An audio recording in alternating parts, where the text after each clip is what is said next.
ಕಬ್ಬು ಬೆಳೆಗೆ 3,500 ರೂಪಾಯಿ ಬೆಲೆ ನಿಗದಿಗಾಗಿ ಬೆಳಗಾವಿಯಲ್ಲಿ 9ನೇ ದಿನಕ್ಕೆ ಹೋರಾಟ ಕಾಲಿಟ್ಟಿರ್ತಕ್ಕಂಥದ್ದು. ಇವತ್ತು ಗುರ್ಲಾಪುರ ಕ್ರಾಸ್ ಸೇರಿದಂತೆ ಇಡೀ ಜಿಲ್ಲೆಯಾದ್ಯಂತ ಹೋರಾಟ ನಡೀತಾ ಇದೆ ಮತ್ತು ಬೆಳಗಾವಿಯಲ್ಲಿ ಹೋರಾಟ ಮಾಡೋಕ್ಕೂ ಕೂಡ ಕನ್ನಡಪರ ಹೋರಾಟಗಾರರು ಮತ್ತು ರೈತ ಮುಖಂಡರು ಸಿದ್ಧತೆಯನ್ನು ಮಾಡಿಕೊಂಡಿದ್ದಾರೆ. ಇನ್ನು ಕೆಲವೇ ಹೊತ್ತಿನಲ್ಲಿ ಪ್ರತಿಭಟನೆ ಆರಂಭವಾಗಲಿದೆ. ಇವತ್ತು ಕಬ್ಬು ಕಾರ್ಖಾನೆಗಳ ಮಾಲೀಕರ ಜೊತೆಗೆ ಮುಖ್ಯಮಂತ್ರಿ ಸಿದ್ದರಾಮಯ್ಯನವರು ಒಂದು ಸಭೆಯನ್ನ ನಡೆಸಲಿದ್ದಾರೆ. ಈ ಒಂದು ಸಭೆಯತ್ತ ಎಲ್ಲರ ಚಿತ್ತ ನೆಟ್ಟಿರ್ತಕ್ಕಂಥದ್ದು. ಯಾಕಂದ್ರೆ ಇವತ್ತಿನ ಸಭೆಯಲ್ಲಿ ಕಾರ್ಖಾನೆ ಮಾಲೀಕರು 3,500 ಕೊಡಕ್ಕೆ ಒಪ್ಪುವಂತಾರ ಇಲ್ವಾ ಅನ್ನೋದ್ರ ಬಗ್ಗೆ ಚರ್ಚೆ ನಡೀತಾ ಇದೆ. ಏನು ಹೆದ್ದಾರಿ ತಡೆಗೆ ಮುಂದಾಗಿದ್ದ ರೈತರಿಗೆ ಏನು 2 ದಿನಗಳ ಗಡುವನ್ನ ವಿಸ್ತರಣೆ ಮಾಡಿರ್ತಕ್ಕಂಥದ್ದು. ಈ ಬಗ್ಗೆ ಮಾತಾಡಕ್ಕೆ ರೈತ ಮುಖಂಡರಿದ್ದಾರೆ.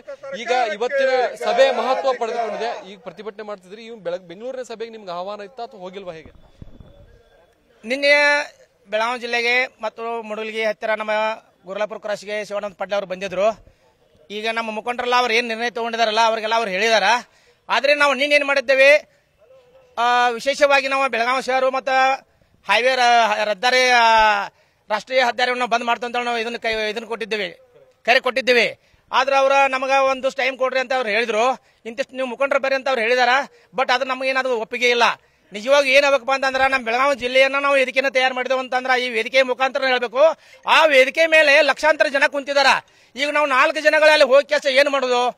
ಹೀಗಾಗಿ ನಮ್ಗೆ ಏನಾಕತಿ, ನಮ್ಮ ರೈತ ಸದಸ್ಯರು ಏನು ಕುಂತಾರಲ್ಲ, ಎಲ್ಲ ನಮ್ಮ ಪ್ರತಿಭಟನಾಕಾರರು ಏನು ರಸ್ತೆ ಮೇಲೆ ಕುಂತಾರಲ್ಲ, ಅವರನ್ನ ಮುಂದನೆ ಅವರ ಸಮಕ್ಷಮನ ಇದು ನಿರ್ಣಯ ಆಗ್ಬೇಕಂತೇಳಿ ನಾವೊಂದು ವಿಶೇಷವಾಗಿ ನಾವು ವಾಹಿನಿ ಮುಖಾಂತರ ತಿಳಿಸ್ತೇನೆ. ಈಗ ನೀವು ಎಲ್ಲಿ ಇವತ್ತು ಪ್ರತಿಭಟನೆ ಮಾಡ್ತೀರಿ? ಏನು ಸರ್ಕಾರಕ್ಕೆ ಆಗ್ರಹ ಇವತ್ತು? ಮೊದಲಿಗೆ ಮಾಧ್ಯಮದ ಮುಖಾಂತರ ನಮ್ಮ ಬೆಳಗಾವಿಯ ಎಲ್ಲ ಸಿಟಿಯ ಜನರಿಗೆ ರೈತ ಸಂಘ, ಕನ್ನಡ ಸಂಘದ ಪರವಾಗಿ ಕೈ ಮುಗಿದು ಅವರಿಗೆ ಕಾಲು ಬಿದ್ದು ವಿನಂತಿವಾಗಿ ಕೇಳ್ಕೊತೀನಿ. ಸ್ವಯಂಪ್ರೇರಿತವಾಗಿ ನೀವು ಬಂದ್ ಕೊಟ್ಟ ಈ ರೈತ ಕುಲವನ್ನು ಉಳಿಸುವಂಥ ಕೆಲಸ ನೀವು ಮಾಡ್ರಿ ಅಂತೇಳಿ ಅವ್ರು ಮೊದಲನೇದಾಗಿ ಬೇಡ್ಕೊತೀನಿ. ಎರಡನೇದಾಗಿ ಏನಪ್ಪ ಅಂತಂದ್ರೆ, ರಾಜ್ಯದ ಮೂಲೆ ಮೂಲೆಯಲ್ಲಿ ಕ್ರಾಂತಿಯಾದಂಥ ಹೋರಾಟಗಳು ಚಾಲೂ ಆಗ್ಯಾವ. ಇವತ್ತು ಆ ಕ್ರಾಂತಿ ಹೋರಾಟದ ಕಿಚ್ಚು ಯಾರು ಹೆಚ್ಚಾರಪ್ಪ ಅಂತಂದ್ರೆ ಸರ್ಕಾರದವರೇ ಹೆಚ್ಚಿದಾರು. ಇದಕ್ಕೆ ಯಾರೂ ಬೇರೆದವ್ರು ಯಾರೂ ಇಲ್ಲ. ಇದಕ್ಕೆ ಹೊಣೆಗಾರ ಮೇನ್ ಸರ್ಕಾರದವರು. ಸರ್ಕಾರಕ್ಕೆ ಏನಾದರ ಮಾನ ಮರ್ಯಾದೆ ರೈತರು ಅನ್ನ ಉಣ್ಣಾತಿರಪ್ಪ ಅಂತಂದ್ರೆ ರೈತರು ಶಾಲ್ ಹಾಕಿ ಟಾವಲ್ ಶಾಲ್ ಹಾಕೊಂಡು ಇದು ಅಧಿವೇಶನದಾಗ ಒಳಗೆ ಹೋಗಿ ಮಾತಾಡೋಂಥ ತಾಕತ್ ದಮ್ ಇದ್ದಾವ ಯಾವಾರ ಮಂತ್ರಿ ಇರ್ಬೋದು. ಇವತ್ತು ಯಾವ ಅದಾನಂದ್ರು ಸದೇಕ್ ತತ್ಕ್ಷಣ ಬಿಲ್ ಘೋಷಣೆ ಮಾಡಬೇಕು. ಸತತ 8 ದಿನಗಳಿಂದ 30ನೇ ತಾರೀಕು ಜಿಲ್ಲಾಧಿಕಾರಿ ನಮಗೆ ಒಂದು ಭರವಸೆ ಕೊಟ್ಟ, 2 ದಿನದಾಗ ನಿಮಗೆ ಬಿಲ್ ಘೋಷಣೆ ಮಾಡ್ತೇನೆ, ನಂಗೆ ಮೀಟಿಂಗ್ ಕರಿತೀನಿ ಅಂತ ಹೇಳಿಕೆಸಿಂದ ಆ ಮೀಟಿಂಗಕ್ಕೆ ನಾವು ಯಾರೂ ಹೋಗಲಿಲ್ಲ. ಶಿವಾನಂದ ಪಾಟೀಲ್ ನೀನು ಮುಂಜಾನೆ ಬಂದು ಕಾಗ್ತಾಗ ಕೊಟ್ಟಾನ. ಇವು ಅಲ್ಲಿ ಹೋಗಿ ಇಲ್ಲಿ ಹೋಗಿ ದಮ್ ಇದ್ರೆ ವಿಧಾನಸೌಧದಾಗ ಘೋಷಣೆ ಮಾಡಲಿ 3,500 ರೂಪಾಯಿ. ನಾವಿದ್ದಲ್ಲಿ ಬಾ ಅಂತ ನಾವೇ ಹೇಳಾಕತ್ತಿಲ್ಲ. ನಾವು ಬರೋದು ಅವಶ್ಯ ಇಲ್ಲ. ಅವ್ರು ಯಾವ ಸರ್ಕಾರ ನಾವಿದ್ದಲ್ಲಿ 3,500 ರೂಪಾಯಿ ಘೋಷಣೆ ಮಾಡ್ರಿ. ಆಕ್ಚುಲಿ ಮಹಾರಾಷ್ಟ್ರದಾಗ 3,750 ರೂಪಾಯಿ ಐತೆ ನಮ್ಮದು. ಆ ಮಾದರಿ ಅವ್ರು ಬಿಲ್ ಕೇಳಿದ್ವಿ ನಾವು. 3,500 ರೂಪಾಯಿ ನಾವು ಕೇಳಿದ ಸಂದರ್ಭದಲ್ಲಿ 3,510 ರೂಪಾಯಿ ನೀವು ಪ್ರೀತಿಯಿಂದ ಹಚ್ಕೊಡುವಂತ ಕೆಲಸ ಮಾಡಬೇಕು. ಮತ್ತೊಂದು ಮಾತು ಹೇಳ್ತಾನೆ, ಉಡಾಯಿ ಪುತ್ರ, ನೀವು ಉಡಾಯಿ ಪುತ್ರ ತತ್ಕ್ಷಣ ಹಿಂದೆ ತಗೋಂತ ಕೆಲಸ ಮಾಡ. ರೈತರಿಗೆ ಫ್ಯಾಕ್ಟ್ರಿ ಮಾಲಕರು ಸಂಕಷ್ಟದಲ್ಲಿದ್ದಾರೆ ಅಂತ ಹೇಳ್ತೀನಿ. ನೀನು ಫ್ಯಾಕ್ಟ್ರಿ ಮಾಲಕರು ಸಂಕಷ್ಟದಲ್ಲಿದ್ರೆ ಕೇಂದ್ರ ಸರ್ಕಾರ ಐತೆ ಅವ್ರನ್ನ ಜೋಪಾನ ಮಾಡಾಕ, ರಾಜ್ಯ ಸರ್ಕಾರ ಐತೆ ಅವ್ರನ್ನ ಜೋಪಾನ ಮಾಡಾಕ, ನಮ್ಮನ್ನು ಜೋಪಾನ ಮಾಡಕ್ಕೆ ಯಾರದಾರ? ನಮ್ಮ ಪರ ಯಾವ ಮಾತಾಡಿದಿರಿ? ಯಾವ ಕ್ಯಾಬಿನೆಟ್ದಾಗ ಮಾತಾಡಿದಾನ? ವಿರೋಧ ಪಕ್ಷದವ ಯಾವ ಮಾತಾಡಿದಿರಿ? ಯಾವ ಮಾತಾಡಿಲ್ಲ. ನೀವು ನಿಮಗೆ ಒಟ್ಟು ಅನ್ನ ತಿನ್ನುವಂತ ರೈತ ಅನ್ನದ ಮೇಲೆ ನಿಮಗೆ ಪ್ರೀತಿ ಇಲ್ಲ. ರೈತರ ಬೆನ್ನೆಲುಬು ಅಂತ ಹೇಳಿ ಬೆನ್ನಿನ ಮೇಲೆ ನೀವು ಸರ್ಕಾರ ನಡೆಸಾತೀರಿ. ರೈತನ ಬೆನ್ನಿನ ಮೇಲೆ ನಿಂತ್ಕೇಶನ್ ರಾಜಕಾರಣ ಮಾಡತ್ತೀರಿ. ಇವತ್ತು ಯಾವ್ದ ಕಾರಣ ಬಿಡುದಿಲ್ಲ. ಸಂಪೂರ್ಣ ಸ್ವಯಂ ಪ್ರೇರಿತವಾಗಿ ಎಲ್ಲರಿಗೂ ಇನ್ನೇಮೆ ಕೈ ಮುಗಿತೀನು.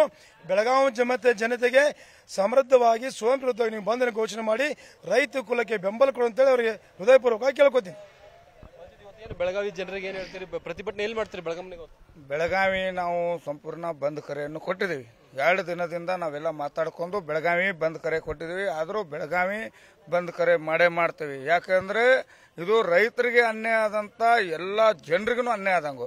ಬರೀ ರೈತರಿಗೇನೆ ಅನ್ಯಾಯ ಆಗಿದೆ, ಯಾರು ಮಾಡಬಾರ್ದು ಅನ್ನುವಂತ ಉದ್ದೇಶ ಇಲ್ಲ. ಇವತ್ತು ರೈತರಿಗೆ ಕೊಟ್ಟಂತ ಅನ್ನವನ್ನು ಎಲ್ಲರೂ ತಿನ್ಬೇಕಾಗ್ತಿದೆ. ಇವತ್ತು ರಾಜಕಾರಣಿಯವ್ರು ಅನ್ನ ತಿನ್ಬೇಕಾದ್ರೆ ಏನು ಮಣ್ಣು ತಿನ್ನೋದಿಲ್ಲ. ಮಣ್ಣು ತಿನ್ಬೇಕಾದ್ರೆ ಹೊಲದಾಗ ರಗಡು ಬಿದ್ದಿದೆ. ಅಂತ ಮಣ್ಣು ನೀವು ತಿನ್ಬಹುದು. ಬೆಳಗಾವಿ ರಾಜಕಾರಣಿ ಯಾರು ಬಾಯಿ ಬಿಟ್ಟು ಮಾತಾಡ್ತೀರಿ? ನಿನ್ನೆ ಉಸ್ತುವಾರಿ ಮಂತ್ರಿಯನ್ನು ಹೇಳಿದ್ರಂತ ನಮಗೇನು ಇಲ್ಲಿ ಕೊಡಕ್ಕಾಗೋದಿಲ್ಲ ಅಂತೇಳಿ. ಕೊಡಕ್ಕಾಗೋದಿಲ್ಲ ಅಂದ್ರೆ ಮತ್ತೆ ಬೆಳಗಾವಿ ಉಸ್ತುವಾರಿ ಮಂತ್ರಿ ಯಾಕಾಗಿದ್ರಿ ನೀವು? ರಾಜೀನಾಮೆ ಕೊಟ್ಟು ಮನೆಯಲ್ಲಿ ಕುಂದಿರ್ಬೇಕಲ್ಲ. ನೀವು ಉಸ್ತುವಾರಿ ಮಂತ್ರಿಯಾಗಿ ರೈತರ ಮೇಲೆ ಅನ್ಯಾಯ ಆಗಿದ್ದಕ್ಕೂ ಅವ್ರಿಗೇನು ಬೆಂಬಲವನ್ನು ಕೊಟ್ಟು ಅವ್ರನ್ನೇನು ಬಗೆಹರಿಸುವಂತ ಕೆಲಸ ಮಾಡ್ತಾ ಇಲ್ಲ ಅಂದ್ರೆ ನಿಮ್ಮ ಕಚೇರಿಗೆ ಮುತ್ತಿಗೆ ಹಾಕುವಂತ ಕೆಲಸ ಮಾಡಬೇಕಾಗ್ತದೆ. ಕರ್ನಾಟಕ ರಕ್ಷಣಾ ವೇದಿಕೆ ಶಿವರಾಮೇಗೌಡ ಬಂದದಿಂದ ನಿರಂತರವಾಗಿ ಇವ್ರ ಮೇಲೆ ಮುತ್ತಿಗೆಯನ್ನು ಹಾಕುವಂತ ಕೆಲಸ ನಾವು ಮಾಡಬೇಕಾಗುತ್ತೆ ಅಂತ ಹೇಳ್ತಾರೆ. ಮುಖ್ಯಮಂತ್ರಿಗಳ ಸಭೆ ಮಹತ್ವದ ಸಭೆಯನ್ನು ಕರೆದಿದ್ದಾರೆ ಮತ್ತು ಪ್ರಧಾನಿ ಭೇಟಿಗೂ ಕೂಡ ಸಿಎಂ ಪತ್ರ ಬರೆದಿರತಕ್ಕಂಥದ್ದು ಎಷ್ಟು ಮಹತ್ವ ಇದೆ ಸರ್? ಅವರು ಭೇಟಿ ಮಾಡಲಿ, ಪತ್ರ ಬರಲಿ, ಏನೇ ಆಗಲಿ, ಕೇಂದ್ರ ಸರ್ಕಾರದವರು FRP ನಿಗದಿ ಮಾಡ್ಯಾರ. ಆದರೂ ಸಹಿತ ಇಲ್ಲಿ ಫ್ಯಾಕ್ಟರಿ ಮಾಲಕರು ಮತ್ತು ರೈತರು ಮತ್ತು ಈ ಸರ್ಕಾರ ನೆಗೋಸಿಯಬಲ್ ಅಥವಾ ಒಂದು ಅವ್ರ ಅಧ್ಯಕ್ಷತೆಯಲ್ಲಿ ಪ್ರತಿ ವರ್ಷ ಮಾಡೇ ಮಾಡ್ತಾರೆ. ಈ ವರ್ಷ ಅವರು ಲೇಟ್ ಮಾಡಿದಾರೆ. ರೈತರ ಮೇಲೆ ಬಹಳ ಅನ್ಯಾಯ ಮಾಡ್ಲಿಕ್ಕತ್ತಾರ. ಸಿದ್ದರಾಮಯ್ಯ ಅವರು 3,500 ರೂಪಾಯಿ ಬೆಲೆ ಘೋಷಣೆ ಮಾಡಲೇಬೇಕು, ಇಲ್ಲಾಂದ್ರೆ ಬೆಳಗಾವಿ ಜಿಲ್ಲೆ ಇಡೀ ಕರ್ನಾಟಕ ಸಂಪೂರ್ಣ ಬಂದ್ ಬಂದ್ ಬಂದ್. ಇದಿಷ್ಟು ಅಂದ್ರೆ ಬೆಳಗಾವಿಯಲ್ಲಿ ರೈತ ಮುಖಂಡರು ಹೇಳ್ತಕ್ಕಂಥದ್ದು. ಇವತ್ತು ಬೆಳಗಾವಿ ಬಂದ್ಗೆ ಕರೆಯನ್ನ ಕೊಡಲಾಗಿದೆ. ಬೆಳಗಾವಿ ಜನ ಸ್ವಯಂ ಪ್ರೇರಿತವಾಗಿ ಬಂದ್ ಮಾಡಬೇಕು ಅಂತಕ್ಕಂಥ ಆಗ್ರಹವನ್ನ ಮಾಡ್ತಾ ಇದ್ದಾರೆ. ಕ್ಯಾಮರಾಮನ್ ಅಶೋಕ್ ಜೊತೆ ಚಂದ್ರಕಾಂತ್ ಸುಗಂಧಿ, ನ್ಯೂಸ್ 18 ಬೆಳಗಾವಿ. ಕರ್ನಾಟಕ ರಾಜ್ಯ ರೈತ ಸಂಘಕ್ಕೆ ಕಬ್ಬು ಬೆಳೆಗಾರರಿಗೆ ನಿಗದಿ ಮಾಡುವ ಸರ್ಕಾರಕ್ಕೆ ವಿಳಂಬ ಮಾಡುತ್ತಿರುವ ಸರ್ಕಾರಕ್ಕೆ ರಸ್ತೆ ಮೇಲೆ ಕುಣಿಸುವಂತ ಸರ್ಕಾರಕ್ಕೆ ರೈತರನ್ನು ರಸ್ತೆ ಮೇಲೆ ಕುಣಿಸಿದಂತ ಸರ್ಕಾರಕ್ಕೆ ಜೈ ಜವಾನ್ ಜೈ ಕಿಸಾನ್. ಕರ್ನಾಟಕ ರಾಜ್ಯ ರೈತ ಸಂಘಕ್ಕೆ ಕರ್ನಾಟಕ ರಾಜ್ಯ ರೈತ ಸಂಘಕ್ಕೆ ವಿಳಂಬ ಮಾಡುತ್ತಿರುವ ಸರ್ಕಾರಕ್ಕೆ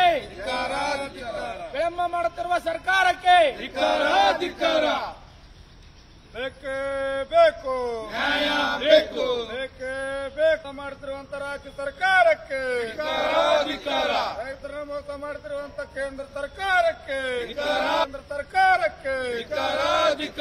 ಏನೇ ಬರಲಿ ಒಗ್ಗಟ್ಟಿರಲಿ,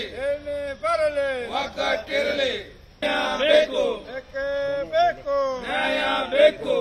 ಬೆಂಬಲ ಬೆಲೆ ನಿಗದಿ ಮಾಡಿದ ಸರ್ಕಾರಕ್ಕೆ ಬೆಂಬಲ ಬೆಲೆ ನಿಗದಿ ಮಾಡಿದ ಸರ್ಕಾರಕ್ಕೆ ಬೆಂಬಲ ಬೆಲೆ ನಿಗದಿ ಮಾಡಿದ ಸರ್ಕಾರಕ್ಕೆ ನಿರ್ಭೀತ, ನಿಷ್ಪಕ್ಷಪಾತ, ವಿಶ್ವಾಸಾರ್ಹ ಸುದ್ದಿಗಳಿಗೆ ಮತ್ತೊಂದು ಹೆಸರಾಗಿರುವಂತ ನ್ಯೂಸ್ 18 ಕನ್ನಡ ಈಗ ಆಪ್ನಲ್ಲೂ ಲಭ್ಯವಿದೆ.